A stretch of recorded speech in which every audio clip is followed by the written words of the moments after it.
3-4 വർഷമായി ഇത് തുടങ്ങിയിട്ട്. അപ്പോൾ ഓർത്തോയെ കാണിച്ചു, അസ്ഥിരോഗ വിദഗ്ധൻ. അപ്പോൾ ആ ഡോക്ടറെ ഞാൻ 3-4 വർഷം മുമ്പ് ചെന്ന് കണ്ടപ്പോൾ കയറി ചെന്ന വഴി പറഞ്ഞ് ഇതിന് മരുന്നില്ല, പെയിൻ കില്ലർ വേണമെങ്കിൽ തരാവുന്നേ ഉള്ളൂ, പിന്നെ മുട്ട് മാറ്റിവെക്കൽ മാത്രമാണ് ഇതിന് പ്രതിവിധി. മുട്ട് മാറ്റി വയ്ക്കണമെന്ന് പറഞ്ഞു കഴിഞ്ഞാൽ 3-4 ലക്ഷം രൂപയാവും. മാറ്റി വെച്ചാലും അമ്മയ്ക്ക് സാധാരണ രീതിയിൽ നടക്കാനോ ഇരിക്കാനോ പണിയെടുക്കാനോ ഒന്നും പറ്റില്ല. അതായത് ഡോക്ടർ ഒരു സത്യം പറഞ്ഞു, ഇവിടെ ഈ ചികിത്സയൊക്കെ ചെയ്താലും ഇതായിരിക്കും അവസ്ഥ. പലരും അങ്ങനെ പറയാറില്ല, നമുക്ക് ചെയ്ത് നോക്കാം ശരിയാക്കാം എന്നൊക്കെ പറഞ്ഞിട്ട് ലാസ്റ്റ് കാശും പോയി, ചികിത്സിക്കാനുള്ള കാശും പോയി അല്ലേ. ഇപ്പം എന്തായാലും അത് സംഭവിച്ചില്ല. സത്യസന്ധനായ ഒരു ഡോക്ടർ ഉള്ള കാര്യം ആദ്യമേ പറഞ്ഞു. അപ്പോൾ ഇവിടെ വന്നിട്ട് ഇപ്പോൾ 2 ആഴ്ച, എത്ര ദിവസമായി? 14 ദിവസം, കൃത്യം 2 ആഴ്ച.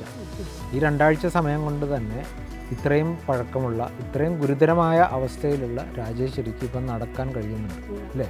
ഒന്ന് നടന്ന് കാണിക്കാം.